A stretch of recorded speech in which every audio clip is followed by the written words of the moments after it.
ہوا و حرص والا دل بدل دے،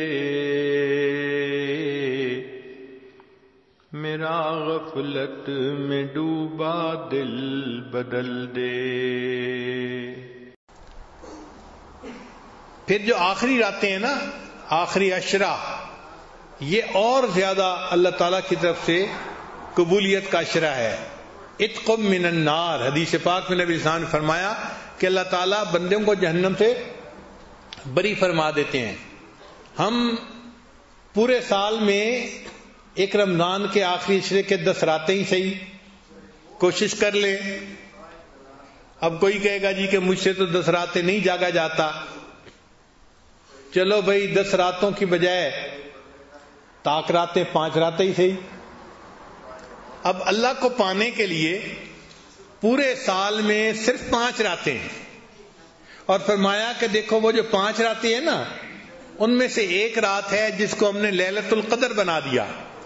انا انزلناہ فی لیلۃ القدر وما ادراک ما لیلۃ القدر، لیلۃ القدر خیر من الف شہر۔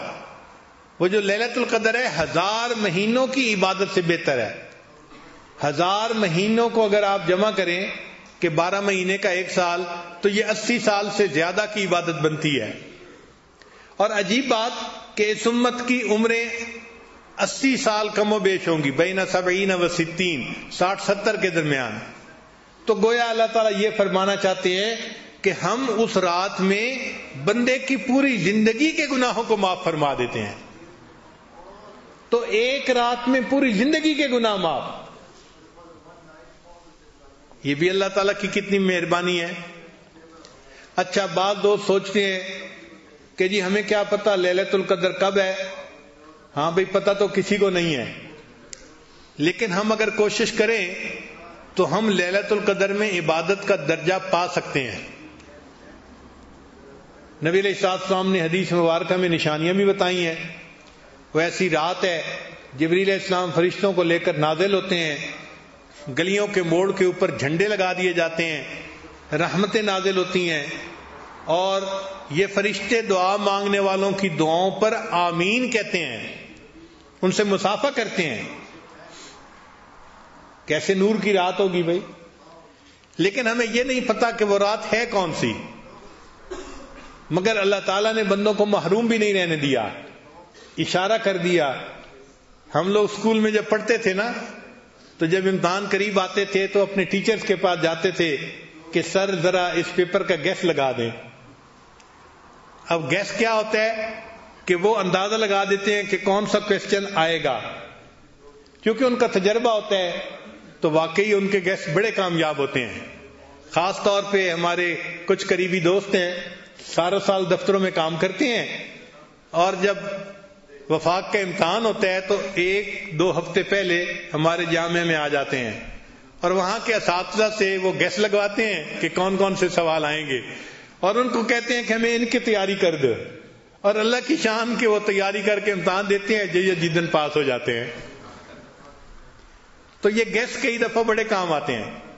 تو اللہ تعالیٰ نے بندوں کو کھلا تو نہیں بتایا کہ کون سی رات لیلۃ القدر ہے، اس لیے کہ جستجو رہنی چاہیے، آگے بڑھنے کی خواہش رہنی چاہیے۔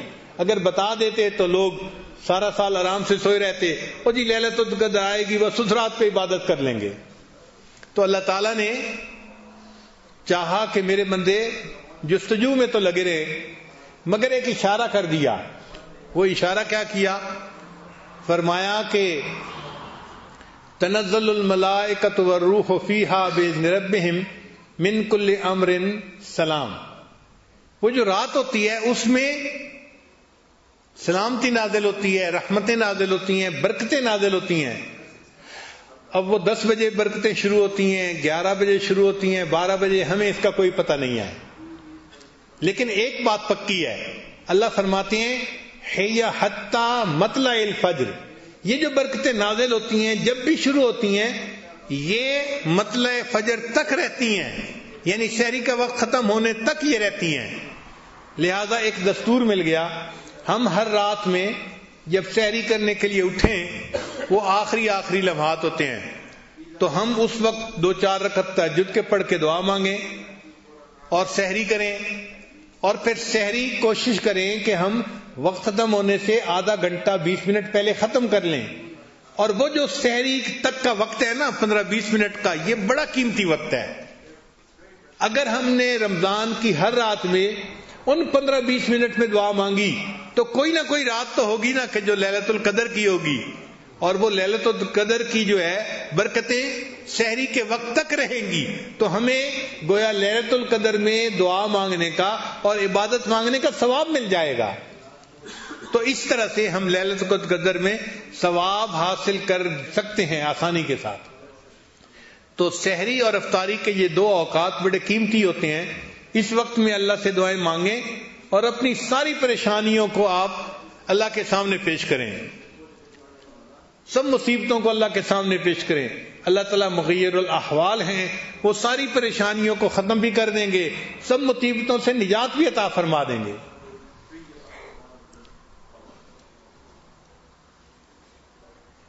یہ تو ہماری خوش نصیبی ہے کہ اللہ نے ہمیں یہ قبولیت دعا کے اوقات عطا فرما دیے.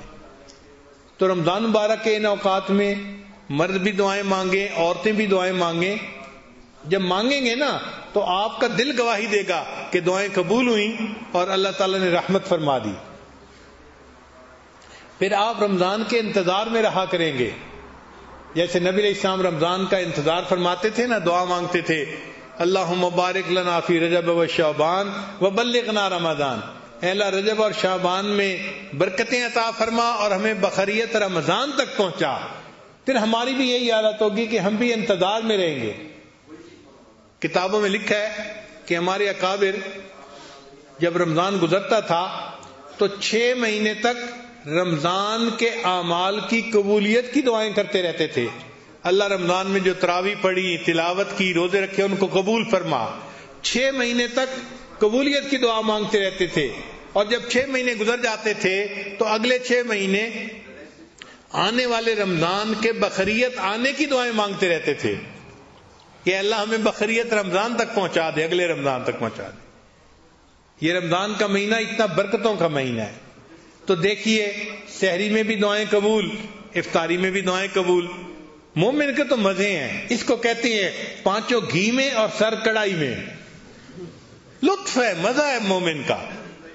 بس احساس کرے کہ اللہ نے کیسا قیمتی وقت عطا کر دیا.